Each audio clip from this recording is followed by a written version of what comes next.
Okay, now we're continuing on part 6. It is 4 o'clock in the morning in my zone. I must be mad, but I can't sleep, so I may as well just sit and do this. Get some of this ready to upload. Alright. Sony had the exclusive right to market and advertise the film, and subject to certain conditions, authorised final cut of the film in the event. And then that's redacted. I really want to know what that says. In the event what? Blake threatens. Blake, uses her dragon, Taylor Swift's name. Colleen Hoover isn't happy. What is it? Okay.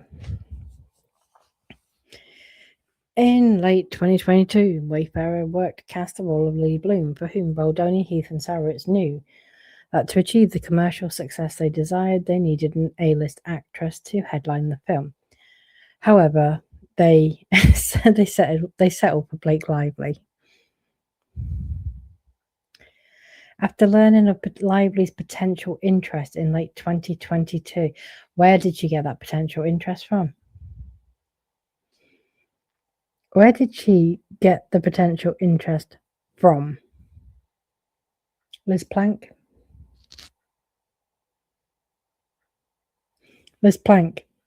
We've all seen the social media post where Colleen Hoover talks about the dream team, the fact that they got Blake Lively on board, and Liz Plank comments on it, and Blake Lively makes a comment, "This is all because of you. All thanks to you."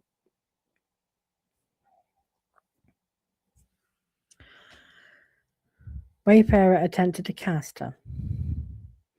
In December 2022, Baldoni believed that Lively had a sterling reputation, was well liked by fans, and was the kind of person who could help drive box office success. December 9th, 2022, Heath texted Baldoni, "If we get Blake on this movie, holy shit, you would be directing and starring in a movie with one of the biggest female stars and one of the biggest film companies as a partner. Holy shit.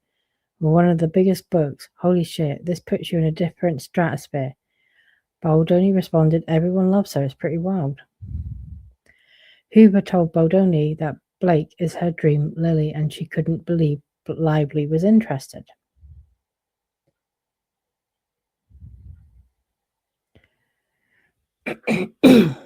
Okay.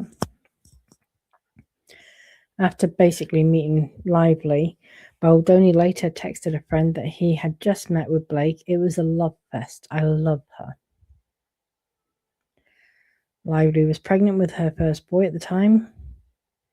They were discussing different decisions that parents make and different factors, having boys versus girls, and different medical decisions people make these days, including circumcision for male babies. Baldoni then told Lively the decision that Baldoni and his wife, made for their child, and then offered that he was circumcised. Lively found it disturbing when Baldoni told her he was circumcised, but she wrote it off as him taking a benign conversation too far, and hoped and assumed it would be an isolated incident. Lively never asked Baldoni whether he was circumcised or expressed any interest in the subject of Baldoni's genitalia. Prior to filming, Lively spoke with Baldoni's former The Man Enough podcast co-host Liz Plank, who tried to warn Blake on the red flags of working with Baldoni, and recalled that working on his set was truly one of the worst days of her life.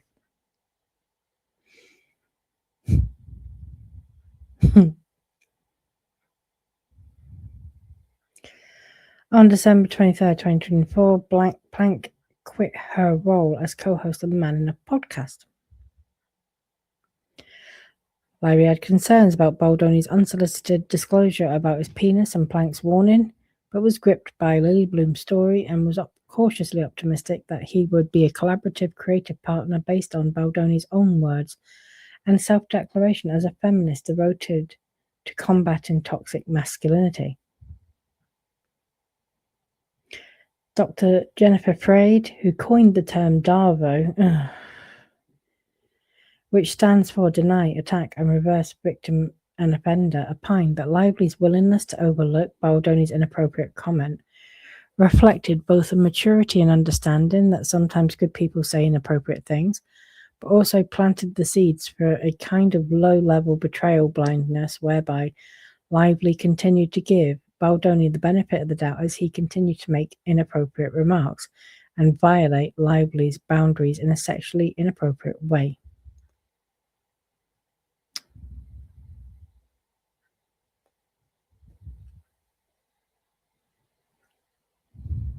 Okay. On December 18th, 2022, Heath and Baldoni celebrated Lively's acceptance of the role, with Heath remarking that they were birthing Lively into the role of Lily Bloom.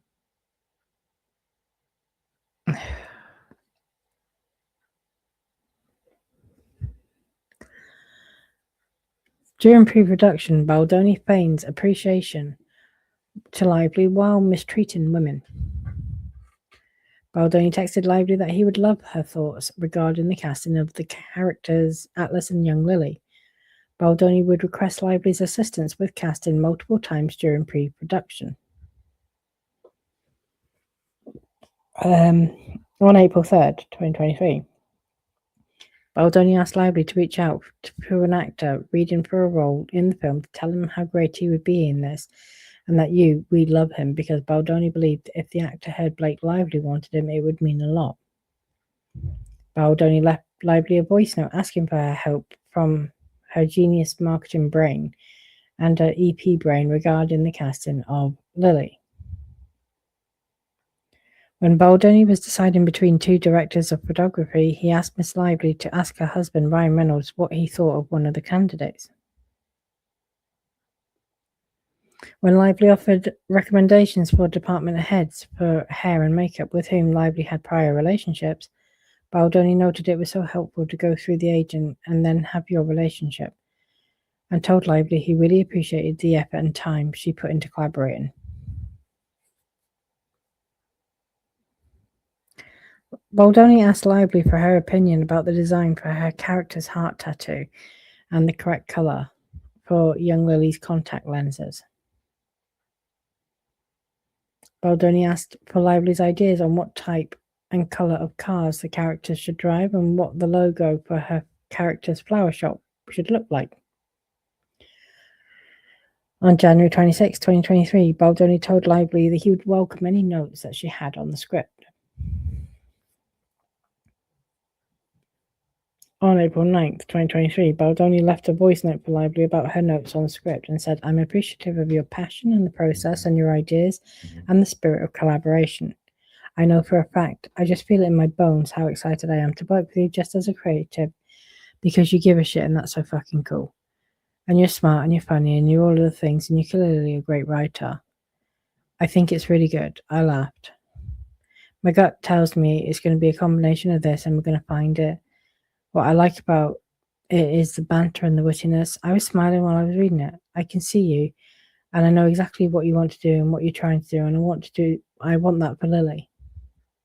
I mean, I'll admit he's a bit cheesy sometimes, you know? But I genuinely think his heart is in a good place. I do. But there are things that I read or hear and I think it's a little strong. I don't deny that. I don't think he deserved all this crap, though. On April 16th, 2023, when reviewing Lively's edits to the script, Baldoni wrote, Love the first scene. I love it. I love what you did. This is really fun to see you work. I have no notes. I guess the other thing I would say is, and I know this from personal experience, you know, some people, especially when they've had quite traumatic events happen in their lives, or they've been through abuse, you know, when you, how can I put this? You find it hard to say no, because that's always been met with hostility. I'm one of those people, right? You know, I kind of made quite a public post really about something that someone was, sharing private messages. My former moderator, actually, sharing private messages with other people about things I'd said. And I misremembered saying something about, like, I recounted an experience where someone had tried to suggest to me, oh, look, they'd actually written a press statement for me to give, right? A bit like the Ryan Reynolds, lively, press statement they wrote. Like, it was already pre-written. Here, I've written this for you. And in my head, I wanted to say no. It's all right, I don't need this, thank you, but no, thank you.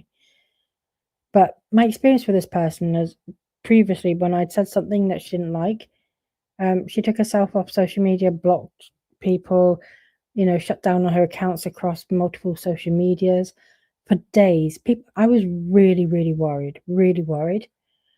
And from there on, I just said, "Oh, yeah, thank you." And I find it really hard to. I find it really hard to say, no to someone.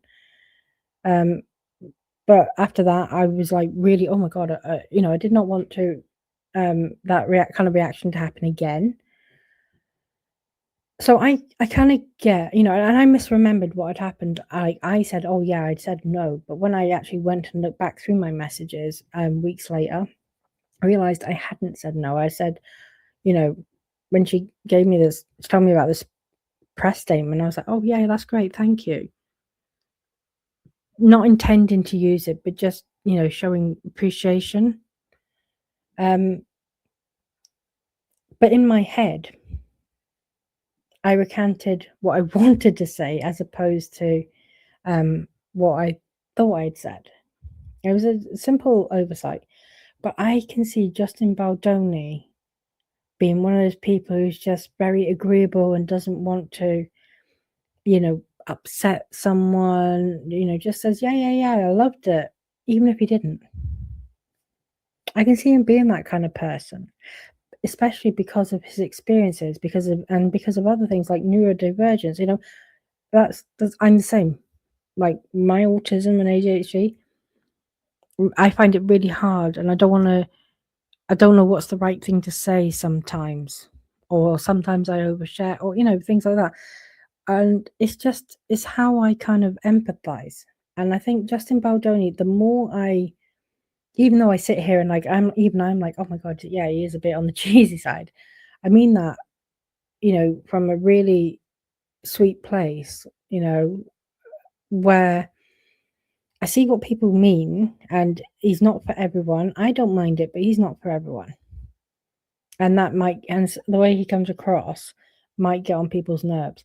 But I can also see why he would just be like overly complimenting someone, or yeah, no, thank you, please, thank you for your input, where secretly he just might get overwhelmed by it, but finds it hard to push back. I know what I'm trying to say. I hope I come across right. But yeah, I can see the very innocent interactions here that Lively is kind of twisting, and you can see what's happened here. He's just struggled. He struggles with people skills. I see it. I recognize it even.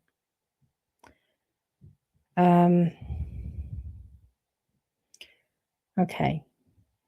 On May 14th, 2023, Baldoni wrote to Lively, "Thank you for diving in head first and caring so much about every little detail.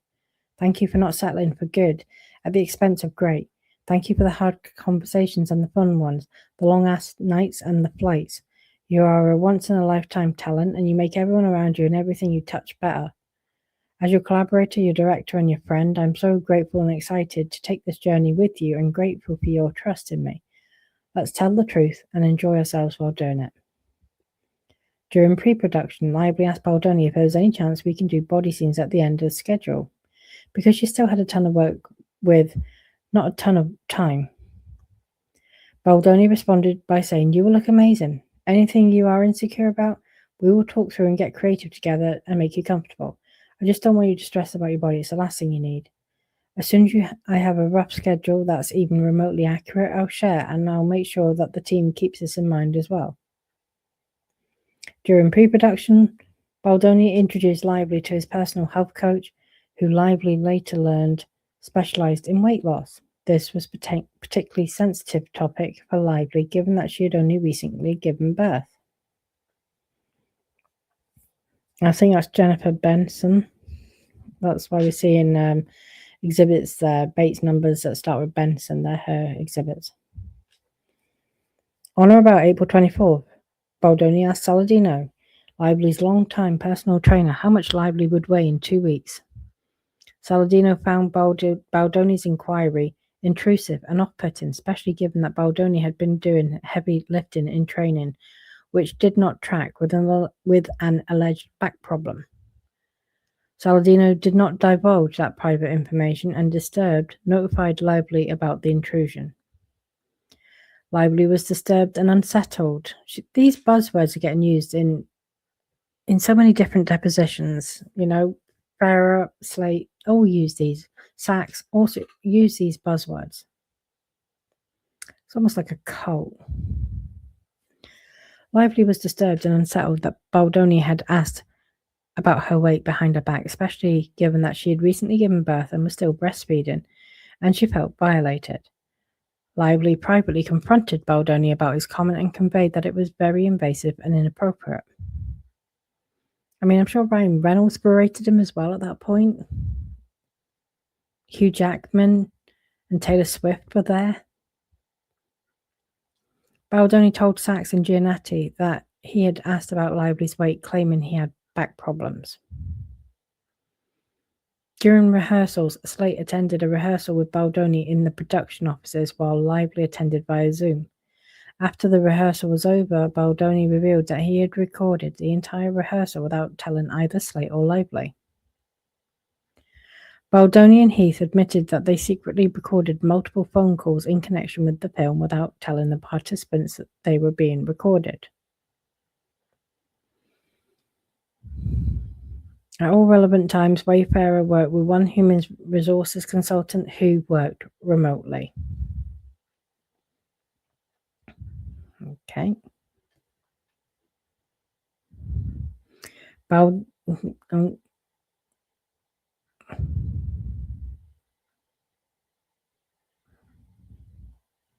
on, sorry, lost my way.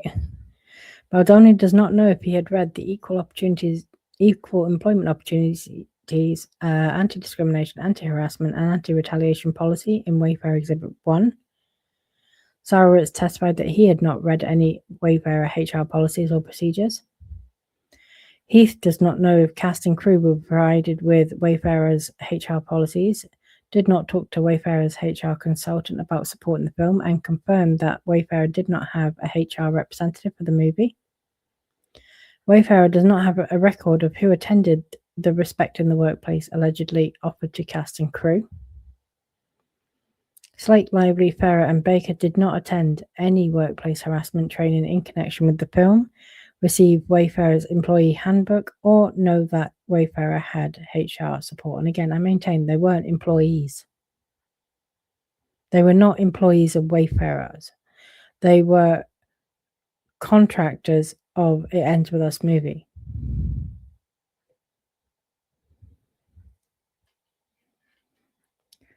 Heath believed others, not himself, were responsible for addressing HR issues on the set, including Sachs, the production supervisor, and the line supervisor. Heath does not know if cast and crew were ever informed that HR concerns should be raised with these individuals. In March 2023, Wayfarer received a complaint about age discrimination in connection with the film, which it referred to its HR consultant for handling.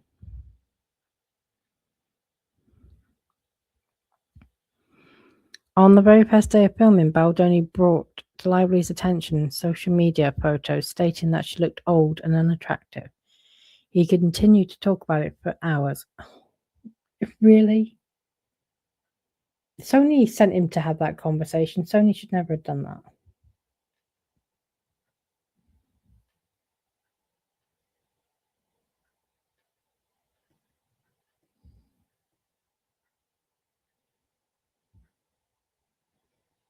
Okay. During rehearsal on May 23rd, 2023, Lively was wearing her own jacket over one of her own dresses that had a lower cut neckline to facilitate breastfeeding. When Lively's jacket briefly popped open and exposed her cleavage, Baldoni gestured towards her breasts. I thought he gestured towards his own breasts. And said, "I like your outfit." She told me that he gestured to his chest. Well, she didn't tell me. I'm sure she said earlier in this, he gestured to his chest. I may be wrong, but I'm sure he did. And said, "I like your outfit," in an inflected, objectifying tone. Lively felt uncomfortable, exposed, humiliated, and ashamed by the unwanted attention. Really? I've seen her walk around in like a suit where she's wearing the jacket and she's got nothing on underneath.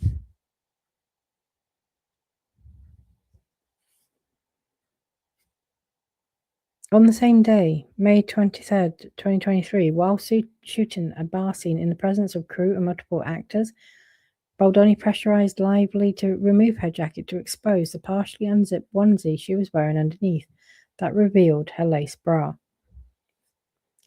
Lively removed her coat and, looking at her, Baldoni said, "Pretty hot," in a tone that made Lively feel on display and uncomfortable. Lively responded, "That's not what I was going for." Baldoni responded, stating "sexy," to which Lively responded, "Neither."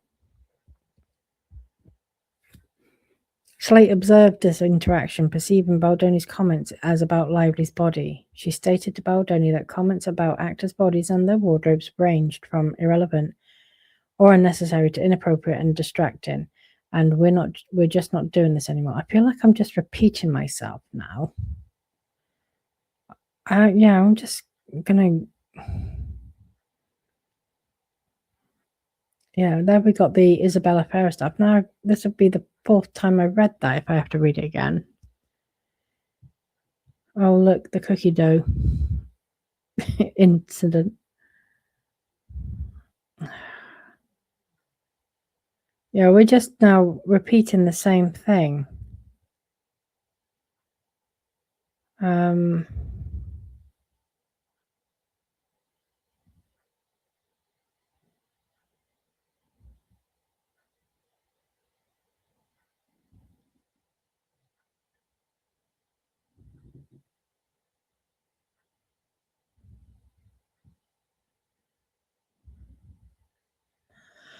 I am just looking.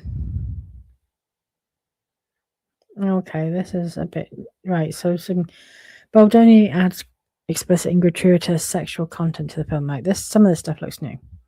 Baldoni added several scenes to the script which Lively perceived as gratuitous. In one addition to the script, Lively was to crawl on all fours, mounting Baldoni, who would then kiss his way down to her torso as he slides off her panties, not stopping until his mouth finds that precious place between her legs. Okay. In addition to the script, Lively would moan in ecstasy. In another scene added to the script, Lively and Baldoni could climax at the same time. Lively told Baldoni directly that she was uncomfortable with the additions, sharing that she would be mortified to shoot something like that at this stage in her life and career, being the mother of 4 kids, and given that she was not in the understanding of the script that I came into the film with. Baldoni told Lively that he and his wife orgasmed at the same time and asked her if she and her husband do the same. He also shared that some of his most precious memories between him and his wife, when he would bring her to orgasm and she would ask to then, I guess, do what needed to happen for him, and he would say, "No, that's enough." Baldoni's comments to Lively were unwelcome and invasive. Baldoni offered no reason why an on-camera mutual orgasm was important from a creative perspective. It was not featured in the novel or in the script Lively signed on to when she agreed to take the part. On April 30th, 2023, Hoover shared with Baldoni her view that it's way more important that we see those angsty looks and forbidden small touches flirtation than extended sex scene. Some of these movies that focus on romance think women want to watch sex, but they couldn't be more wrong. This is not a romance film. And that she didn't want this film to be portrayed, as you know, with lots of sex scenes. I wanted the focus to remain on the heart of the book, which was Lily and her bravery and her leaving an abusive situation. Baldoni makes disturbing personal disclosures about forcing himself on women and his addiction to porn. On a car ride to New York to New Jersey, her long-time driver and security detail and her assistant during phase 1, Baldoni divulged to Lively women had forced themselves on him and he had forced himself on women and did so even when they said no or did not consent. Lively's security detail overheard the conversation, was disturbed by it, and as soon as Baldoni exited the car, advised Lively that he did not want her to be alone with Baldoni in the future.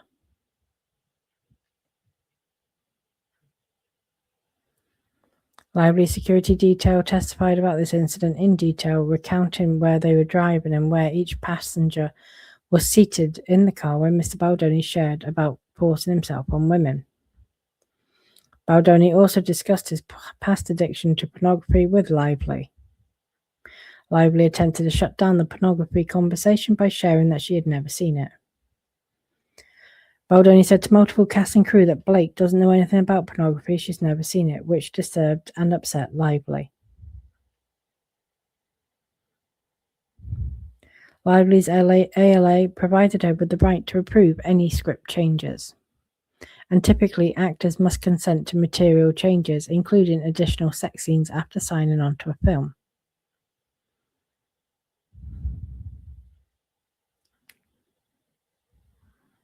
Okay. That is largely going over the wording in the contract, which I'm not going to do, because we have seen that.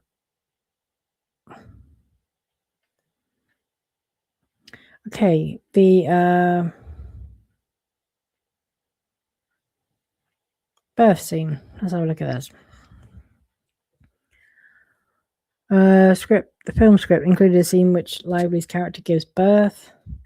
The script did not call for the simulation of nudity in that scene, and Baldoni did not discuss it with the intimacy coordinator, who would have discussed the scene with Lively had she known. Birth scene was filmed on May 22nd, 2023. That day, Baldoni informed Lively that it was not normal for a woman to remain in a hospital gown during delivery, and that in fact his wife ripped her clothes off during labor. He insisted that Lively simulate full nudity during the shoot that day. Lively felt pressured into a compromise and agreed to simulate nudity from below the chest down. And this is a woman, right, who it was nigh on impossible to get her to just remove a coat.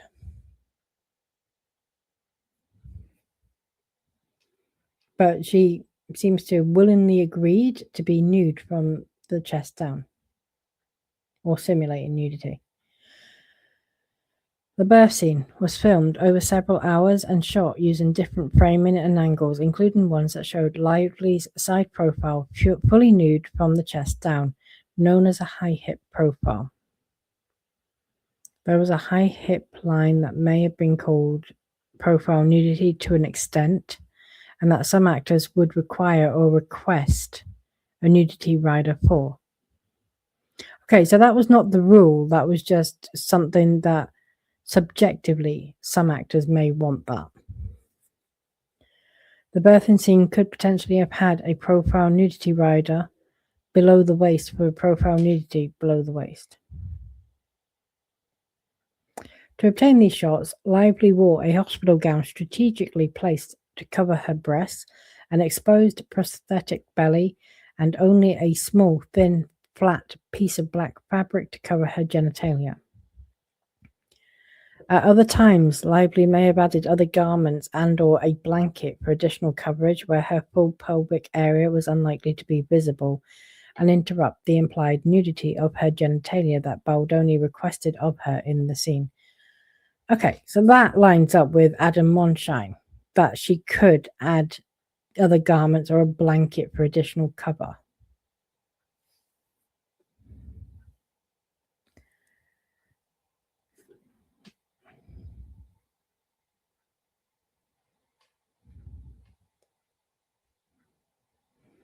At other times, Lively, no, hold on, no. During filming, Lively laid on her back with her legs spread wide in her stirrups, while a male actor who she later learned was Baldoni's close friend positioned himself between her legs. Lively found the experience to be invasive and humiliating. Jesus, well, I'm not quite sure how you depict giving birth naturally if you don't do those things. I mean, honestly, I don't even know why she took the role.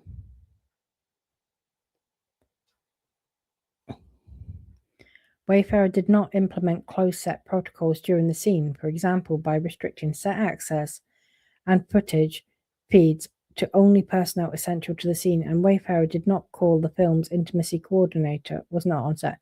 Again, the intimacy coordinator is not mandatory, it's a guideline.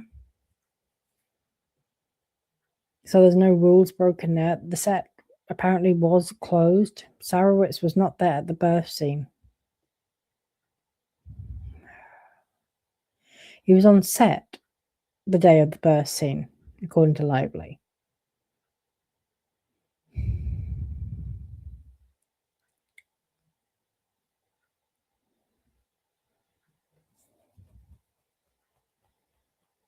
Oh my goodness. Right, okay, so now we've got the birth video. I won't go over that because that's all the same stuff.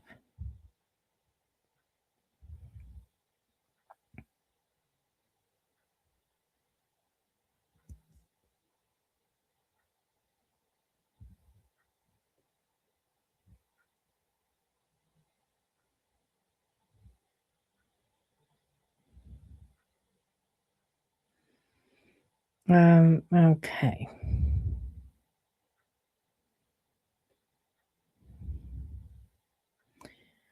Improvised physical touching and intimacy scenes without Lively's consent. The shot of dancing.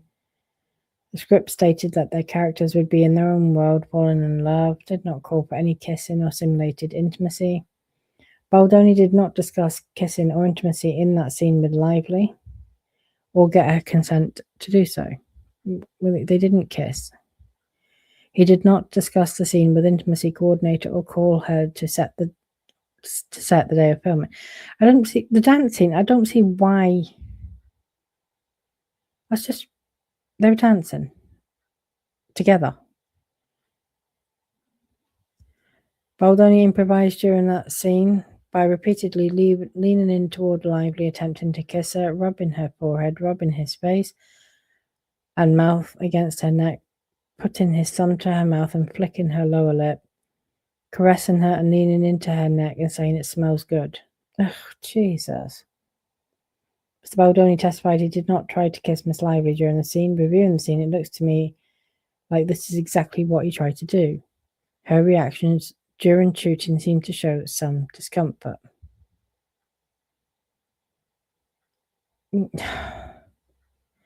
Well, no one else saw that. It did not. It looked like they were kind of going for the kiss, but then they backed off, both of them. I mean, quite often, like Baldoni would then suddenly, spin Lively and push her away from him. And we all know what the bloody "it smells good" comment was about. It was about a spray tan. Lively used levity and creative pleas to deflect Baldoni's unwelcome touching because she did not want to antagonize her director and co-lead actor.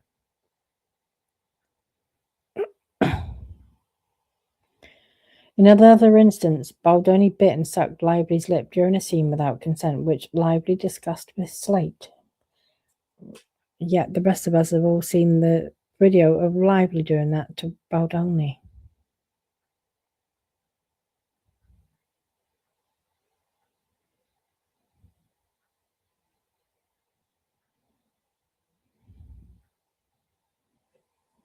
Okay. Talk about how snippy and grumpy, impatient he gets. Huffy. Okay.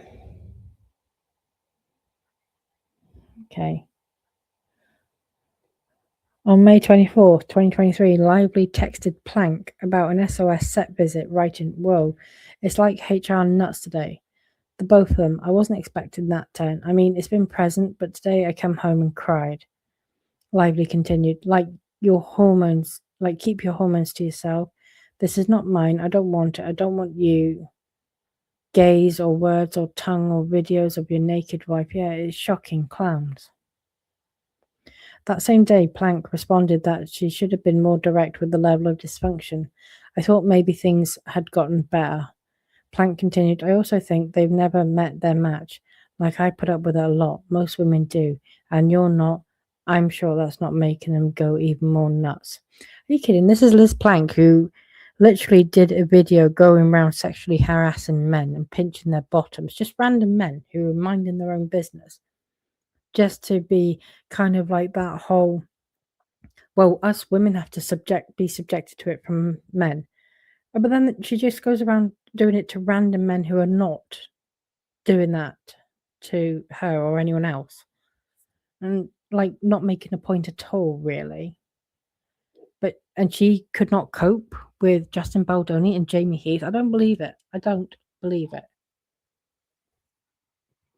I don't believe this whole crap, but I had to put up with it. You're confronting them to see who they really are, and that's their worst nightmare. Plank observed, "It's astounding that they've gotten away with so much."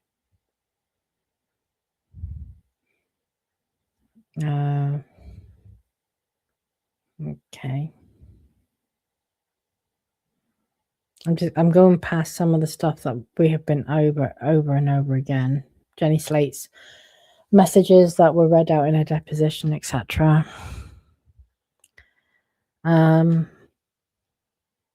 May 26, 2023, Lively had a 45-minute conversation with Sony's Giannetti, who was in Los Angeles at the time, about filing a complaint with Sony's HR department about the on-set conduct. So we know what the grievances are. We have read them already.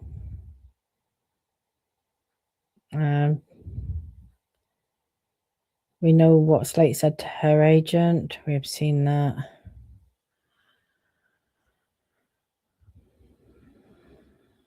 Okay.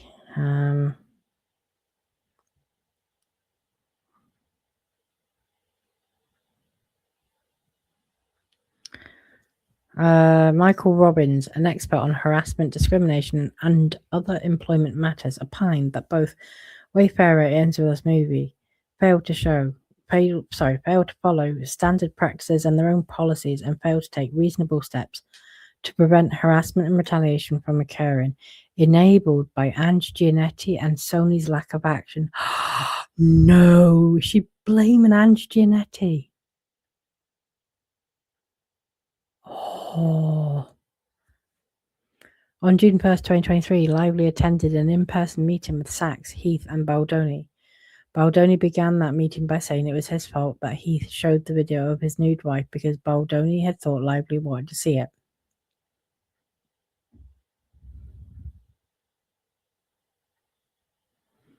Okay.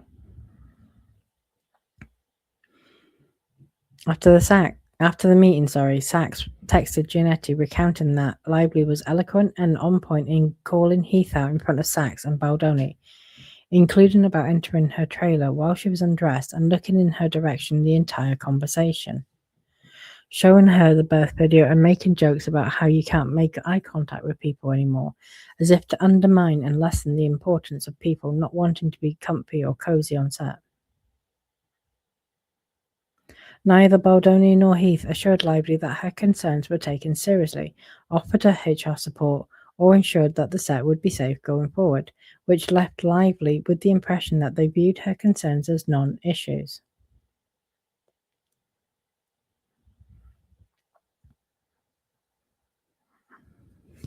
Okay.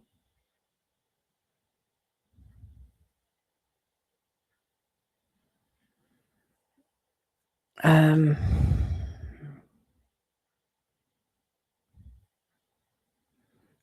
October 13th, 2023, Lively texted Slate that she was dreading going back to set and getting hits of the experience in really upsetting ways. Right. Wayfarer's in-house counsel, Emin Mezian, located in California, emailed Lively's counsel stating that the 17 protections were not only reasonable but also essential for the benefit of all parties involved.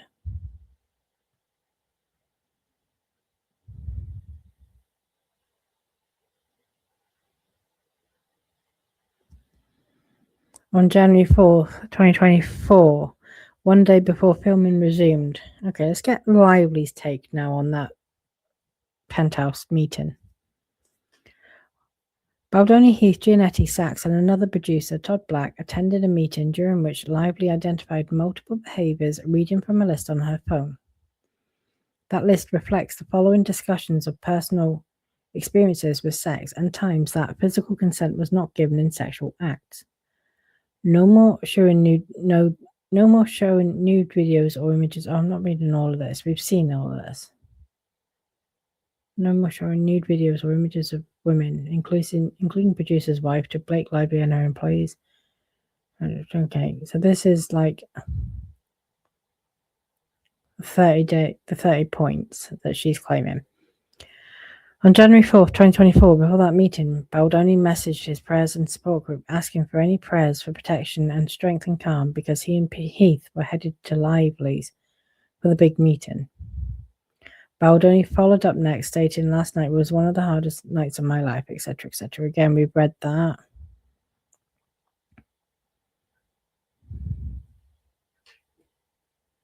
Okay.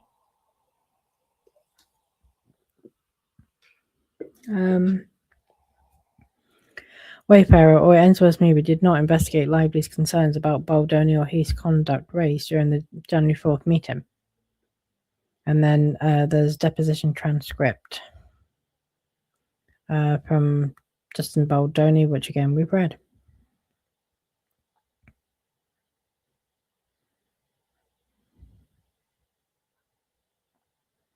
Is it? No, that's Heath's deposition because it's Ezra Hudson. Heath believed Lively's concerns were fabricated and did not consider that other people on set might be uncomfortable.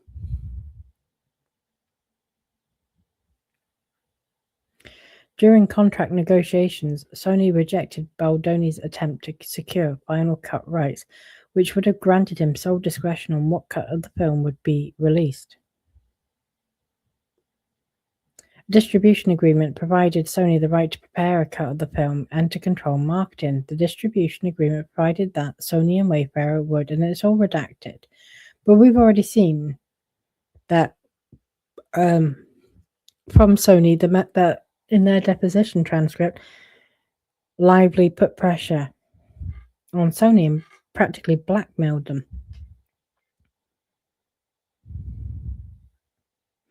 In or around August 2023, Lively reviewed footage of an intimate scene involving young Lily and young Atlas that Baldoni had edited. As scripted, the scene featured the two characters kissing in the context of implied foreplay. The footage featured the same, but then proceeded to show them undressing, falling into bedsheets, and a close-up of young Lily gasping in pleasure when young Atlas penetrated her as she had sex for the first time. That editing concerned Lively, who grew worried about how Baldoni's felt exploitative and how they might marginalize female characters. What the fuck? That is ridiculous. That's an important point in the story, is when they lose their virginities, because that leads, I don't know if that's what leads to Atlas getting the beating from the father, but he certainly finds him in bed, and that's what pulls them apart. With Sony's support, Lively led the editing of Sony's cut, the Sony cut. No, it's not Sony cut. You admitted it was. She even said herself, "It's my cut," in her text message to Sony. Josh Greenstein, the then president of Sony Motion Picture Group, explained that Sony supported Lively's editing because it was clear she wanted to make the movie great. Lively worked closely with Hoover in preparing Sony's cut, sharing various versions of the film with Hoover, discussing and incorporating Hoover's notes, and inviting Hoover into the editing room to share her opinions. Fucking hell. Baldoni did not include Miss Hoover in the editing process for his cut in the same way, or at all. He did not have to. Wayfarer attempted to block Lively's access to the footage and complain about her role in the edit. And that's the point where she said, my HR report is ready to go to WME.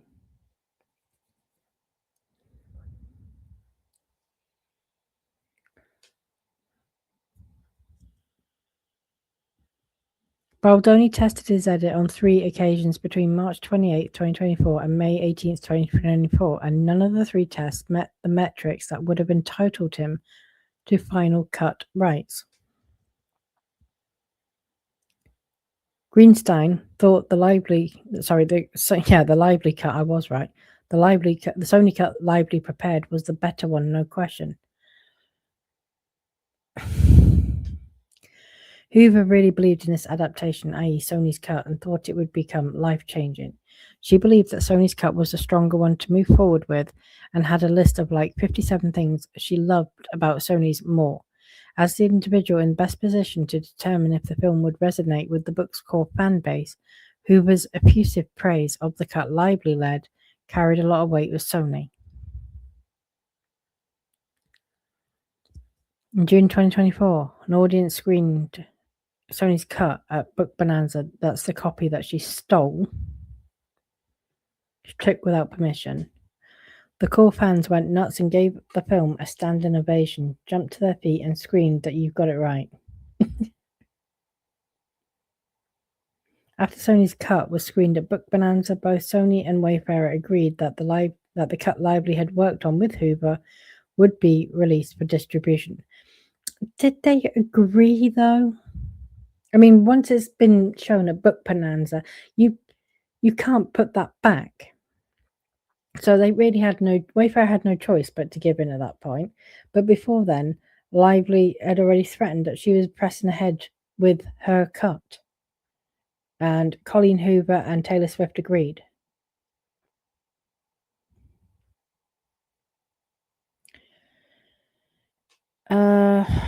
In January 2023, Sony sent into this initial campaign concepts rights. We got that.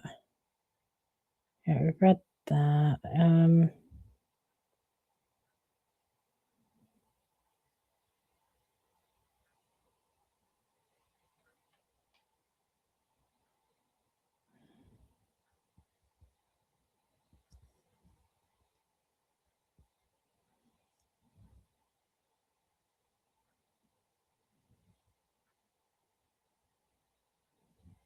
Okay. I think I'm going to finish up soon. I mean, this stuff is all stuff that we have actually seen. I'm not entirely sure what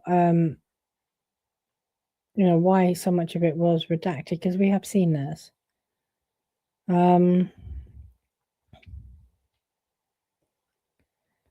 Okay. I'm trying to see for something new.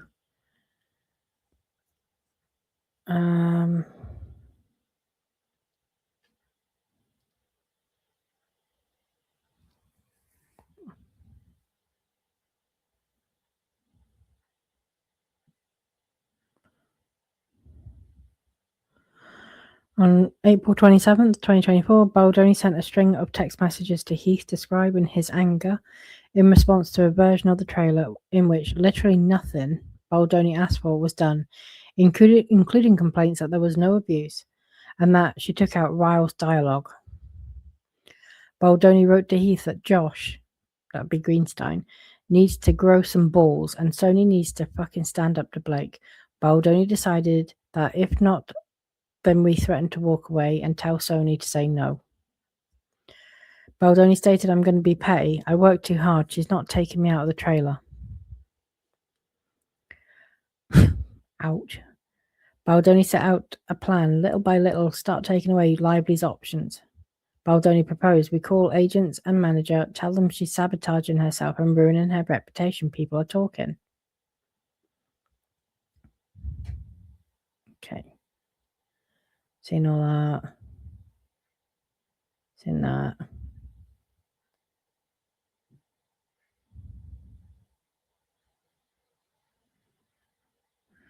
Seen the dinner with Hoover. We've read all that. Baldoni told Hoover that Blake was demanding her own edit and that Sony was allowing her the opportunity to edit the film because she was unhappy with his cut. Baldoni alleged that Lively wanted to take over the film. Baldoni and Heath told Hoover about various incidents described in the Protections for Return to Set document and how they had had a meeting that blindsided them about their behavior. Their behavior described included Heath entering Lively's trailer. Heath explained that he feared Lively would file sexual harassment claims against him. Hoover understood that Heath was telling her this because it was all in a document that was apparently was going to come out, and they were trying to prepare me for what was in the document. That's what Hoover allegedly says. Hoover believed that Heath and Baldoni were afraid that the Protections for Return to Set would become public or escalate into a legal claim. They were concerned that the incident was going to turn into some sort of claim or be released publicly. They were worried about this document and did not like that this document existed. Hoover did feel like, for a man who has a platform of building women up, that I left the dinner disappointed, that it felt like I was made to not like her. Like I left the dinner feeling like the intention was to get me on their side, or, just explain their side before I heard it from her. Okay, well, what's the problem with them explaining that? At least they're talking to you about it. Hoover was blindsided by the dinner and the way they were kind of forewarning me about what kind of person Lively was. As of May 6th, Hoover didn't know Lively, having only had a brief introduction to her prior to this date. Alex Sachs testified that she believed Lively deserved the PGA mark that she was awarded in connection with It Ends With Us.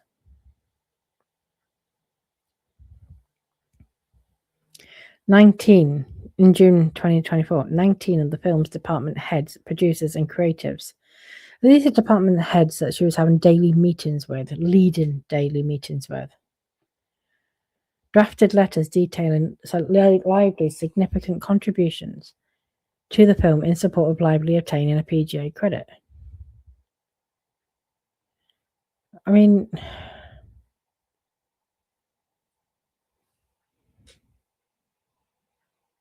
Colleen Hoover drafted a letter.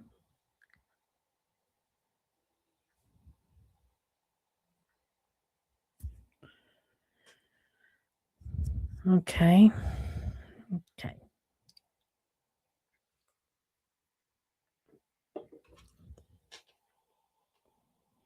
So there's a lot of people there.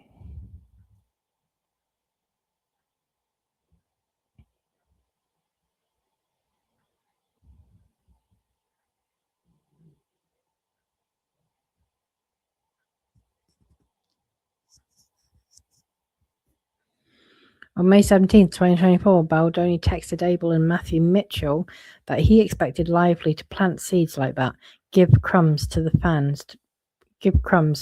fans would go digging. Baldoni told Abel and Mitchell, I need you guys to very much have a real plan so I can feel at ease.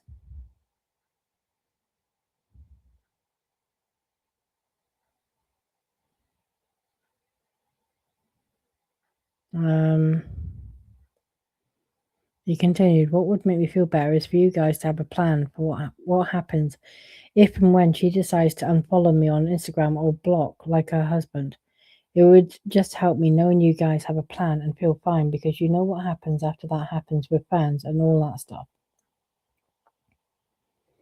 Lively, Hoover, and other cast appeared at Book Bonanza without Baldoni. We know that. Abel and Baldoni had an hour-long call during which Baldoni asked for recommendations for attorneys. That was June 17th. Okay. Some of the suggestions: Marty Singer, Brian Friedman are people that come to mind. Let me know what you think. Jones suggested that Wayfarer use Marty Singer, really? For sure. Not Brian, as he's not well respected. Abel noted her preference for Friedman, stating, but he's a killer and would bury Blake. And Blake seems to take that very seriously, although no one is clearly burying her.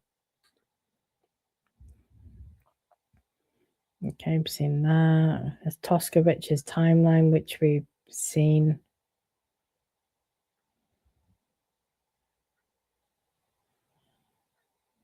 Okay.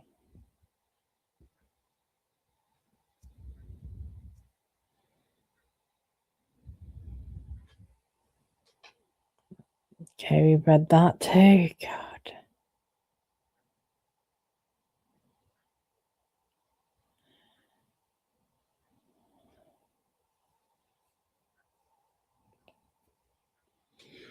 On July 14th, 2024, Hoover wrote to Giannetti and Greenstein, as for the premiere, am I going to be comfortable? Is Justin there? Is there? No, things are beyond uncomfortable at this point. She continued, can I promise I'll go if he and his team are all there? I can't promise that. June 4th, 2023. Slate shared with her team that she did not want to do anything with Justin. Don't want to talk about it. We read that.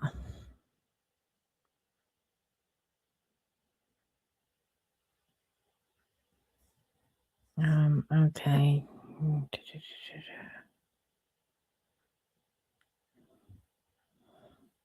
So these are just all the text messages we've seen in the deposition from various cast members who didn't want to appear in photo shoots or promotion with Justin and Jamie. When I say all, I'm talking, Isabella Farrer and Jenny Slate, really.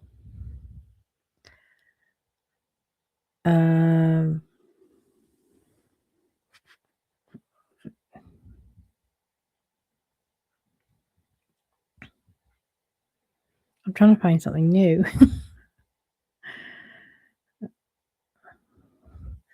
Greenstein was responsible for marketing and distribution of the film. June 17th, 2024, Greenstein recalled no online negativity in response to the film or Lively. Greenstein recalled the atmosphere surrounding the film and Lively remained positive through August 9th, 2024. Hold on a minute. She alleged that the backlash started, in 2023. She keeps changing the dates of when the backlash started, and apparently it's still ongoing. That became something that happened halfway through this lawsuit. Okay.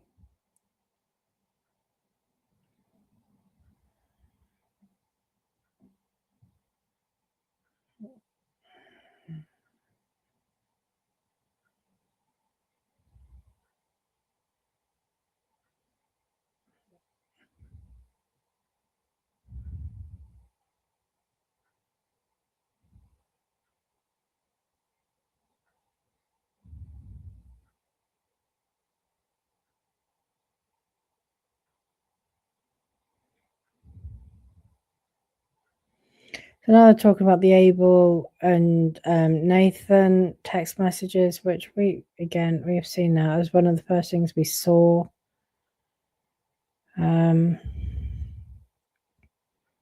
Scenario planning document, seen that to death and back.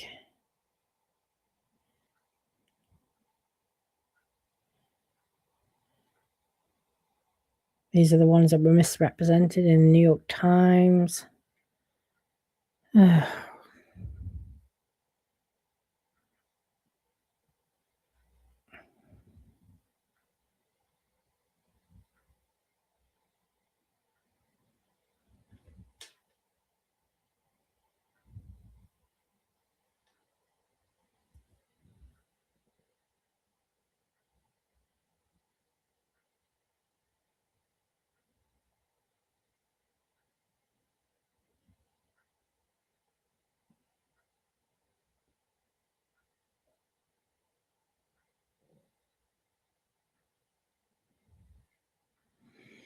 Okay, this is new. On August 5th, 2025, internal Sony emails discuss how, in a Dallas Morning News interview, Baldoni basically alluded to raping Atlas out of Lily when he said in an interview, "For me, what that scene was more about was Ryle feeling like he had lost all power and feeling so insecure and jealous that the only way in his mind that he could show her how much he loved her was, I won't say the word that we used in developing it, but what was essentially to force any love that she had for Atlas out of her. He was trying to, in his twisted mind, love Atlas out of her. There's another word we use, and I'm sure your imagination, you can go there. A Sony executive noted that they cut the tape, but Baldoni is a moron. Baldoni shouldn't do any more press. I mean, that's essentially what he did do, though. Because he found the text messages of Atlas or phone calls or something like that. He'd gone through Lily's phone, seen Atlas in there, or found the phone number that he left. That's it. He left the phone number, wrote it down on paper, left it there, and Ryle had found it, got enraged, lost his temper, slammed down the phone, and then tried raping Lily. So it is not unfair to say that the character Ryle was trying to, quote unquote, rape Atlas out of her. Because you can see how, in his mind, as an abuser, that he gets there. And that is essentially what happened. I don't know why people all sign up to doing a film that has this kind of really sensitive theme of domestic violence and rape, and then they all get squeamish when talking about it. It does it no justice whatsoever.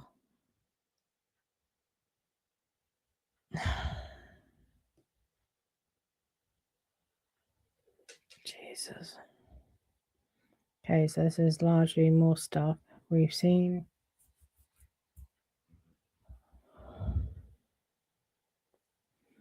Now the social combat plan. Yeah, we've seen all this too. This is Jed Wallace and Nathan and a lot of stuff like that. We've seen the stuff with the Sauritz conversation with Greenberg where he didn't actually. Oh, here we go. I want to see if he does say. Does she try to claim he said anything about $100,000? No, that was a lie, apparently, because she does not repeat that here. As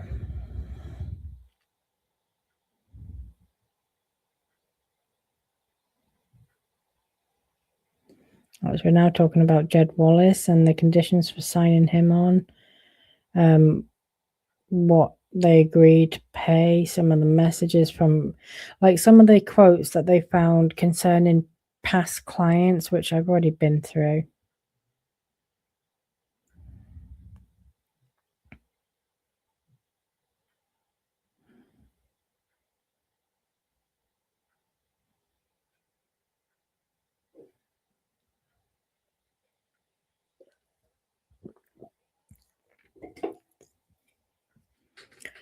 That same day, in response to a content creator posting that Baldoni had on previous projects exploited the struggles of individuals facing terminal illnesses. I'm guessing we're talking about cystic fibrosis here. And there was another one, clouds. I can't remember the illness there. That was about a musician who passed away. I'm going to look that up actually because I think that's kind of important. Film.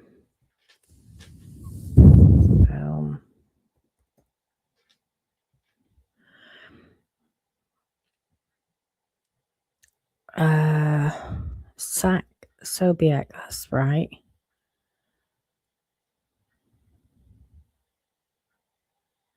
Osteosarcoma. That's it. Of course it is. So osteosarcoma is it's basically bone cancer, and that film was about based on a true story of Zach Sobiek, who was a musician who passed away from osteosarcoma. So I take it those are the two illnesses, terminal illnesses that I know that Justin Baldoni has produced films depicting. Exploited the struggles of individuals facing terminal illnesses for his own gain. Case told Abel they had flagged the creator to Jed and his team for more serious action on the social side. I don't like comments like that at all. That's just ridiculous. Like, if someone is not prepared to attempt to tackle and face these kind of subjects and put them into a film, then how, like, that's how you raise awareness of them.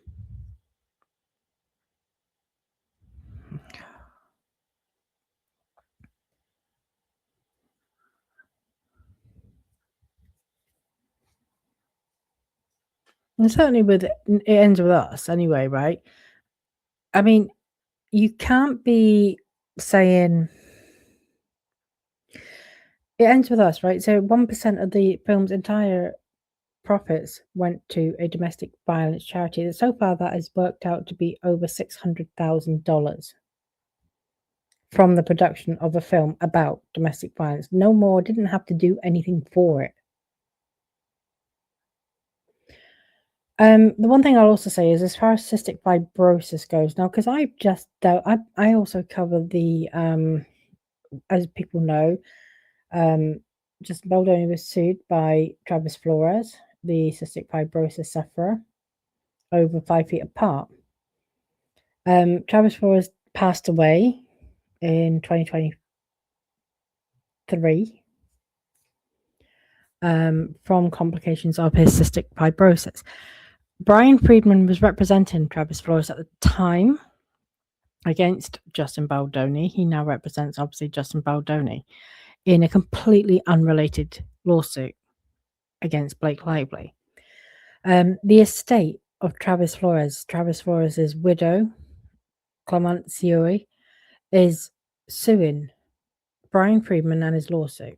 Right, so if people aren't aware of that, go and check out my videos. I have done the complaint and I've done the motion to strike / anti-slap filing from Friedman and his law firm.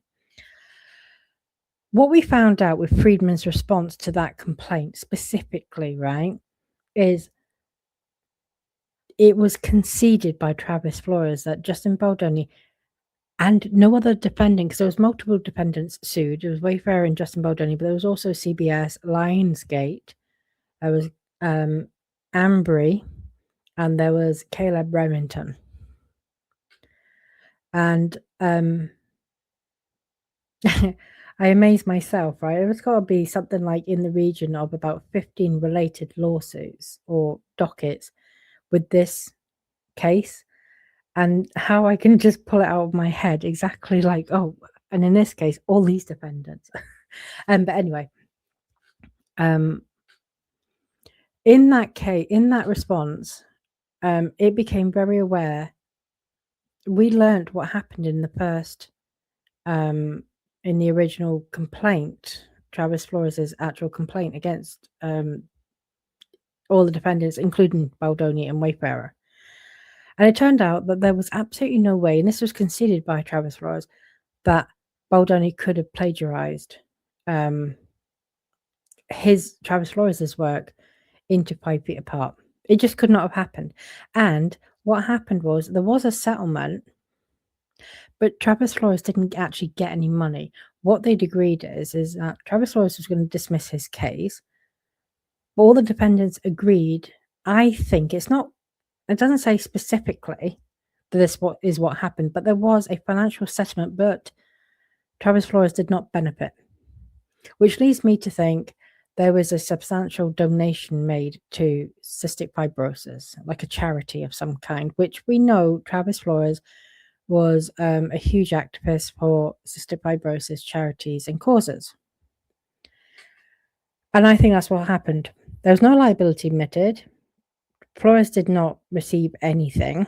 He withdrew his case, voluntarily dismissed it with prejudice. And that was the end of that. And whilst it doesn't expressly state that a donation was made to cystic fibrosis charity, you can't really get to any other conclusion because there was a financial settlement, but Travis Flores did not receive anything. His legal fees were not paid. There was nothing. So what was the money for? It has to be for a charity. I can't think of any other reason. So to suggest that he, Justin Baldoni, Wayfarer, they are the kind of people who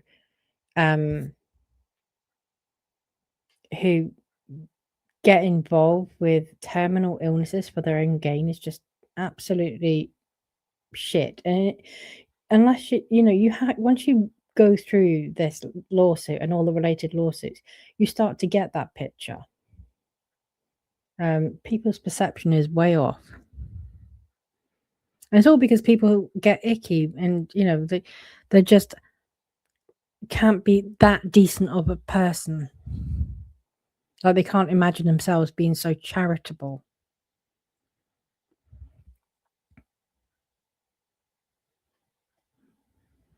Okay. Again, we've seen all of this. I have a feeling that we've seen most of it, but I'll flick through anyway. Yeah, we've seen all of this.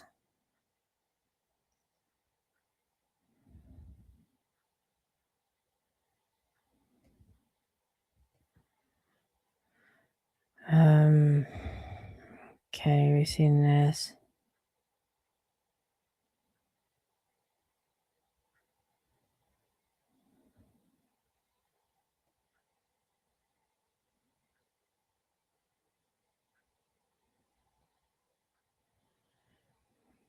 On August 11th, this will be 2024, Giannetti texted Lively, Blake, $50 million. Your blood, sweat, tears, brilliant smarts, heart and soul in every single frame. My God, it's incredible. Thank you 50 million times. And it's only Saturday night. Did Angie Giannetti thank Justin Baldoni?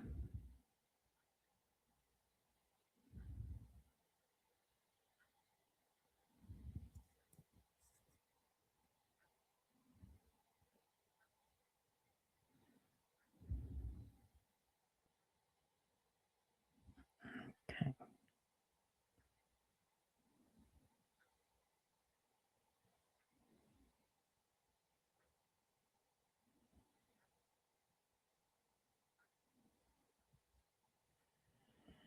Oh, God. Alex Sachs.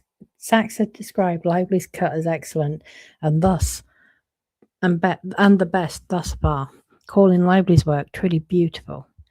She wrote, I think this last leg of the journey is going to be really sweet for everyone, and that's because of you. Colleen might be the mother, but you're the fucking fairy godmother for everyone.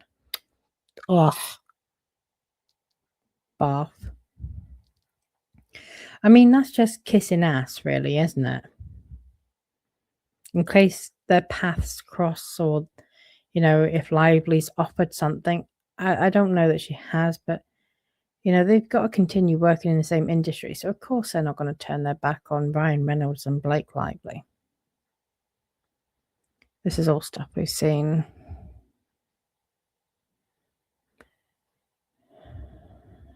Okay.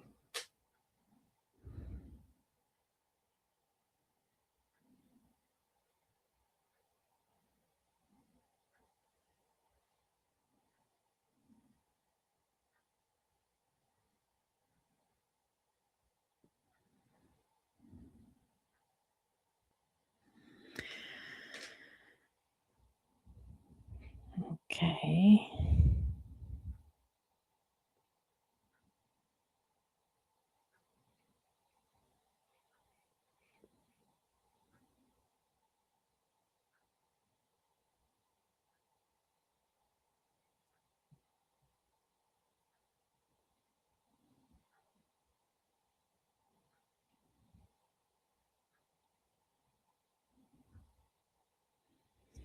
Sarah decides to go after and ruin the lives of Lively and Reynolds. I thought we'd already agreed that he never said anything about ruining their lives. So why it's quoted here again, I don't know. Because Lively claimed that he said it to Josh Greenstein, and Josh Greenstein was like, no, he didn't. And I love the framing of this. On August 29th, Sarah had a Zoom conversation with Claire Ayub. Not Claire Ayub illegally recorded, like she had complained about earlier, that, Justin Baldoni and Jamie Heath recording conversations illegally. Here we go. Let's read it. Sarah had a Zoom conversation with Claire Ayub, during which Sarah said, A, that if he'd been on the set of the film, that he had been on the set of the film and it wasn't that bad. That if Lively and Reynolds ever crossed the line, then I would go after them. That he would protect Wayfarer like Israel protected itself from Hamas, and there were 39 dead bodies. There were 39,000 dead bodies. There will be 2 dead bodies when I'm done. God. That Wayfarer have lawyers ready to go. We have our press people, our PR people working. Yeah. It's amazing that they were still framing it like that, even after, because this was all written after the Ayub recording was released. And she has not mentioned anything. She's not referenced those quotes since. Okay.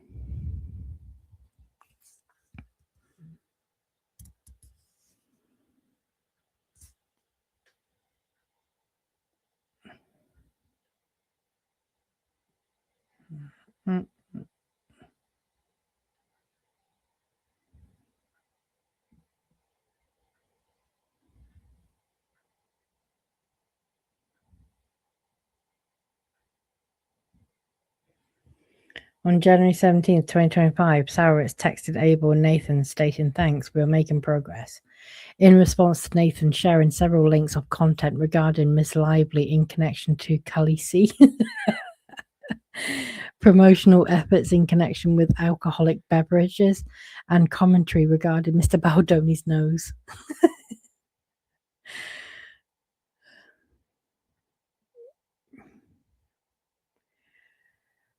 She's really gone all out in this one, hasn't she?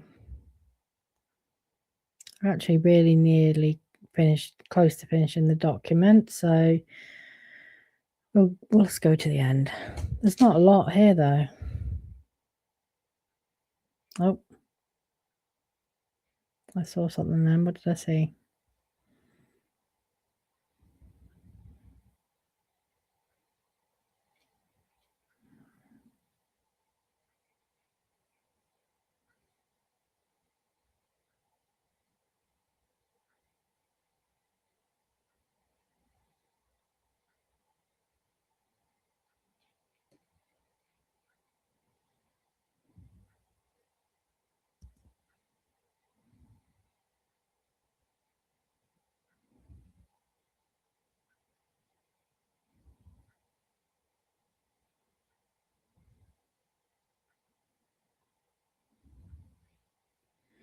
Oh, we've seen all this too. This is nothing new.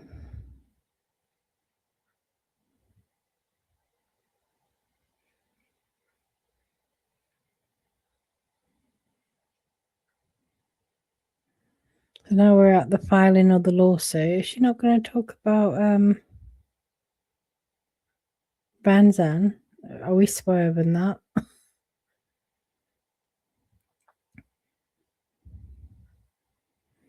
Okay, that same day, Miss Nathan and Mr. Friedman worked with their true loyal friend, Elizabeth Rosen of People magazine, to place at least 8 articles which were favourable to Mr. Baldoni. The articles published that day, which were sent directly to Friedman and Nathan by Rosa, included ones which reported that A. Lively had compared herself to the Game of Thrones character Khaleesi and referred to Reynolds and Swift as her dragons. I mean, that's true. She did that. Lively attempted to use Swift and Reynolds to pressure Baldoni into accepting a rewrite of a key scene in the script. We've now seen the unredacted quotes from the messages between Swift and Lively that happened. It's not defamation if it's true. Lively never read the book on which the film is based prior to making the film. She didn't. And neither did Jenny Slate. Lively joked about Baldoni's nose and told him he should get plastic surgery. She did in the dance scene. Lively named an after-party drink after the film's abuser. She did. It was called Rowl You Wait. And Lively pressured Miss Vera to shun Baldoni. On information and belief, she probably did. I mean, you can say with a little bit of certainty that some of that happened because in her deposition, Isabella Ferrer does admit that she got her information from Blake Lively. She does say things like, well, it wasn't until Miss Lively told me. So there was some influence there, definitely. Okay, so this is not unredacted. This is Friedman's statements.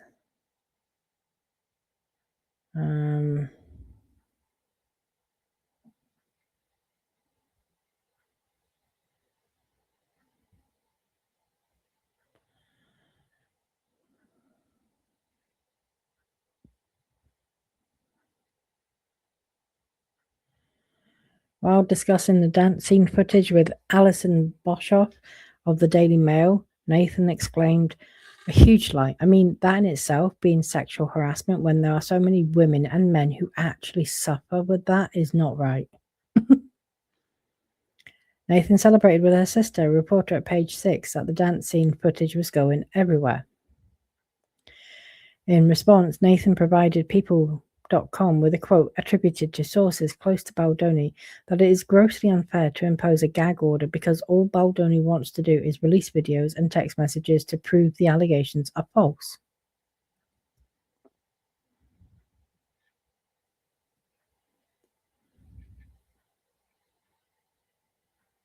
Okay.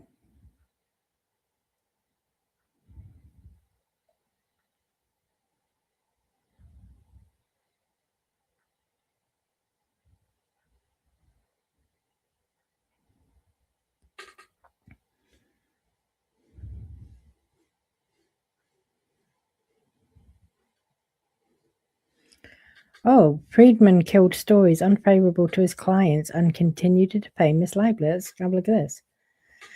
On December 23rd, 2024, Friedman emailed an NBC reporter in response to a possible connection between TAG and the Amber Heard smear campaign. There was no smear campaign.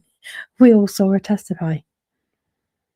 By stating, "Given your close relationship with Stephanie Jones and you're withholding the truth, I would tread lightly if I were you, since you're the next one to be sued. I'm excited about that." Oof.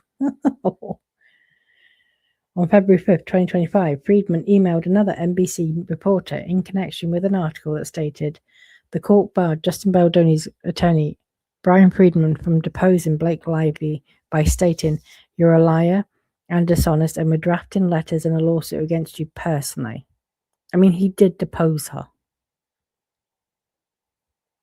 The article was false. "You have had that transcript from the court hearing and have defamed our client intentionally. I will never, ever let up going after you for the rest of my career. Someone better make this right immediately. You're hanging up the phone. Your arrogance and your incompetence will never be tolerated. I'm coming after you in every legal way possible. To my team, start drafting." Jesus. I mean, it's very strong words. During a conversation between Friedman and Slate's counsel on February 6, 2025, that Nathan described in a text message, BF went ballistic on her lawyer and manager today and said that her career would be over if she backs this horse sort of thing. Okay.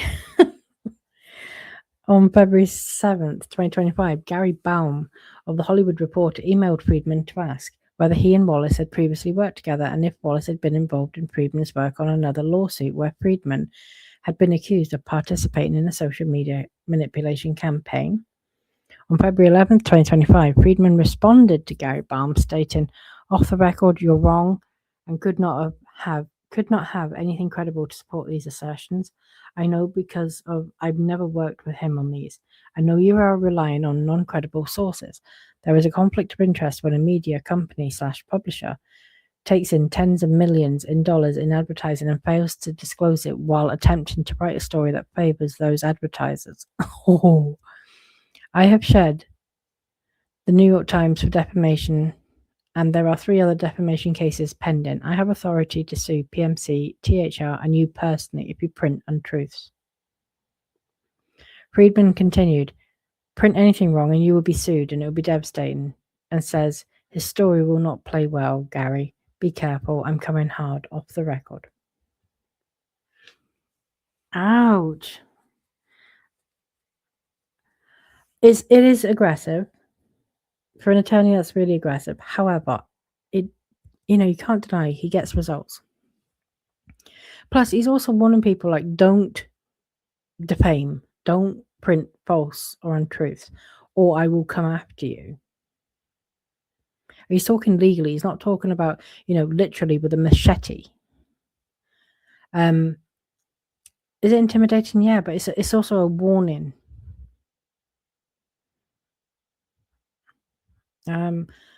I very much believe that Friedman has the propensity to be a hot-headed attorney who fights hard. We refer to people like that as Rottweilers, and they're the ones who make money. They're well worth the money that they get paid. And I'm telling you now, Lively's attorneys are just as, hot and, aggressive. They're their own, and I mean, it's ironic that they're putting in shit like this and saying, "Oh, look at Friedman's conduct. Look at the way he speaks to people. He intimidates them." And they're acting like that's something like shady or underhand. But yet, Lively's lawyers were the architects of Vanzan. Okay.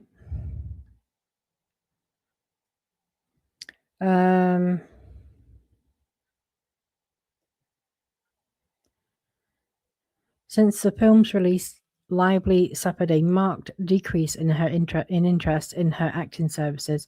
She has received no meaningful or real offers. Well, no, it's because she falsely accuses the director of sexual harassment and steals the film. Who wants to work with someone like that?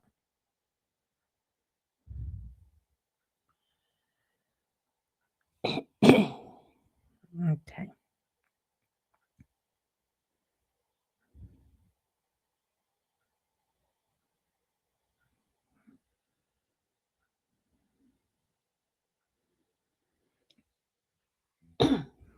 Now, oh, my throat is like getting really sore, but there's only a couple of pages.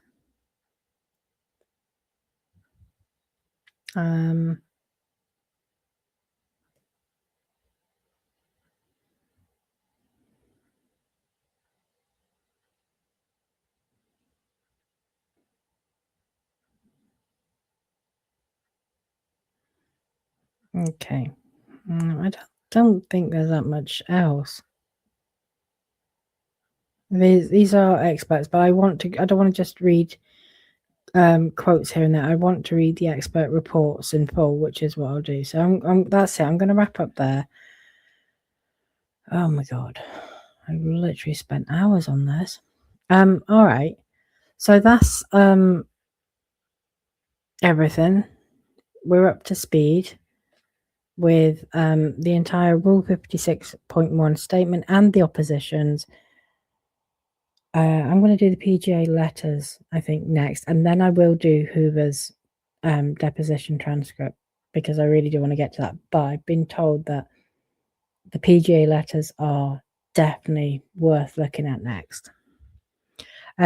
Again, as always with these long-winded kind of series where I try to break down a really big document, thank you for listening. Thank you for watching. I think it's been interesting. We found some of this interesting, to say the least.